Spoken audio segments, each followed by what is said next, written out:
भारतीय राजकारणाची विचारधारानुसार 3 गटामध्ये विभागणी झाली. डावे, उजवे आणि मध्यमवर्गीय. यातील भाजप व इतर धार्मिक पक्ष उजव्यामध्ये मोडतात. काँग्रेस, आप सारखे पक्ष मध्यमार्गी म्हणून ओळखले जातात. तर कम्युनिस्ट विचारधारा मानणारे म्हणून डाव्यांच्याकडे पाहिले जाते. खरं तर भारतातील डाव्या राजकारणाचा इतिहास हा चढ उताराने कायम भरलेला आहे. 1925 मध्ये कम्युनिस्ट पार्टी ऑफ इंडियाची स्थापना झाली आणि पुढे 1957 मध्ये केरळमध्ये लोकशाही पद्धतीने पहिलं कम्युनिस्ट सरकार सत्तेवर आलं. पश्चिम बंगाल आणि त्रिपुरा या राज्यामध्ये सुद्धा डाव्याने दीर्घकाळ सत्ता गाजवली. मात्र आजच्या घडीला डावे पक्ष राजकीय दृष्ट्या कमकुवत झालेले दिसतात.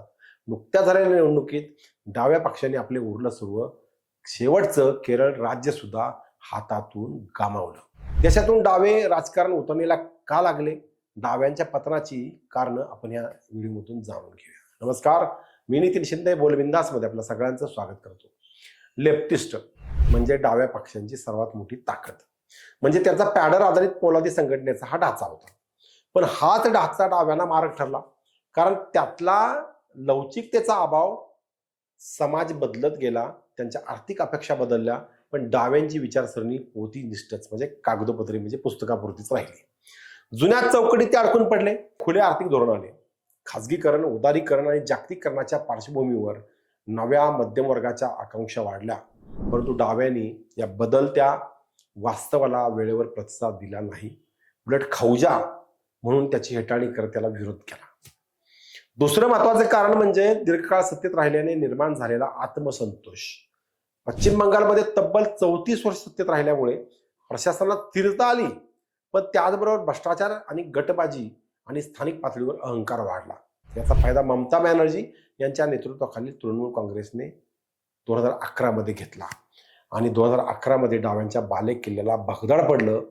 तिसरा मुद्दा म्हणजे औद्योगिकरणातील विसंगती. पश्चिम बंगालमध्ये सिंगूर आणि नंदीग्राम प्रकरणाने डाव्यांची प्रतिमा काळवंडली, खराब झाली.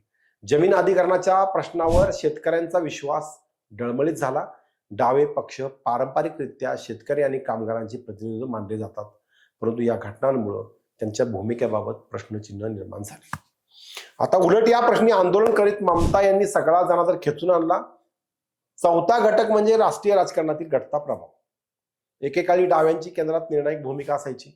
युपीए सरकारला त्यांनी त्यावेळेस बाहेरून पाठिंबा सुद्धा दिला होता, पण 2008 मध्ये अमेरिकेसोबतच्या अणु कराराच्या मुद्द्यावरून त्यांनी पाठिंबा काढून घेतला.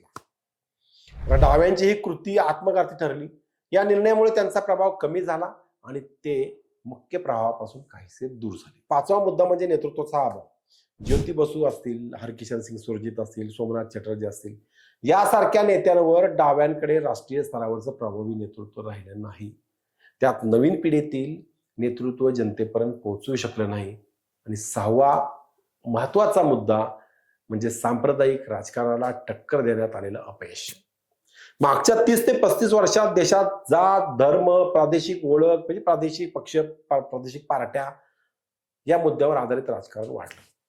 या सगळ्या धर्मकारणात आणि राजकारणात डाव्यांची वर्गसंघर्षावर आधारित विचारसरणी तुलनेने मागे पडली.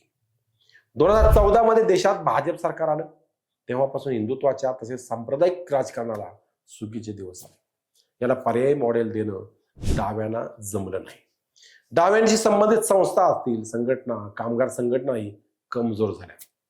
डावे शेतकरी, कामगार, शोषित यांच्या हक्काविषयी बोलत राहिले, पण हा आवाज अतिशय हळू होता, म्हणजे शिंद झाला. जागतिकीकरणानंतर झालेले बदल त्यांनी ध्यानात घेतले नाहीत. समाजातील मोठा घटक असलेल्या कनिष्ठ मध्यम स्तरावरील मध्यमवर्गाशी त्यांनी आपल्याला जोडून घेतलं नाही. त्यामुळे त्यांचा जनाधार ओसरत गेला. दुसरीकडे त्यांचा पारंपरिक मतदार वर्ग सुद्धा हळूहळू इतर पक्षाकडे वळलेला आपल्याला दिसतो. आधी बंगालमधून डावे संपले, बाजूला गेले. या निवडणुकीत त्यांची केवळ 1 जागा निवडून आली. त्रिपुरामध्ये भाजपने डाव्यांना पराभूत केलं, ज्यामुळे डाव्यांचा ईशान्य भारतातील प्रभाव संपुष्टात आलाय. आजच्या स्थितीत केरळ हा डाव्यांचा शेवटचा मजबूत किल्ला मानला जात होता.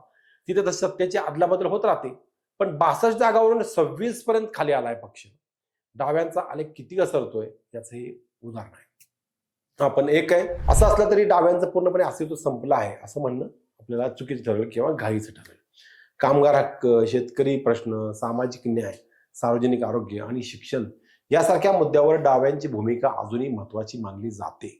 डावेने आपल्या विचारसरणीत लवचिकता आणली, नव्या पिढीशी संवाद साधला आणि स्थानिक प्रश्नांवर प्रभावीपणे काम केलं तर ते अजूनही पुन्हा उभारी घेऊ शकतात. थोडक्यात बदलत्या सामाजिक आर्थिक वास्तवाशी जुळून घेणं, संघटनात्मक जडत्व म्हणजे संघटनात्मक वाढ, नेतृत्वाचा अभाव आणि सूक्ष्म रणनीतीचा अभाव ही त्यांच्या पराभवाची कारणं आहेत. मूलभूत आत्मपरीक्षण आणि नव्या राजकीय वास्तवाशी जुळवून घेण्याची तयारी दाखवली तर डाव्यांचं पुनरुज्जीवन अवघड नाही. तुम्हाला काय वाटतं हे कमेंट करून सांगा आणि अजूनही आमचा चॅनल सबस्क्राईब केला नसेल तर तो आत्ताच करा. धन्यवाद. जय महाराष्ट्र.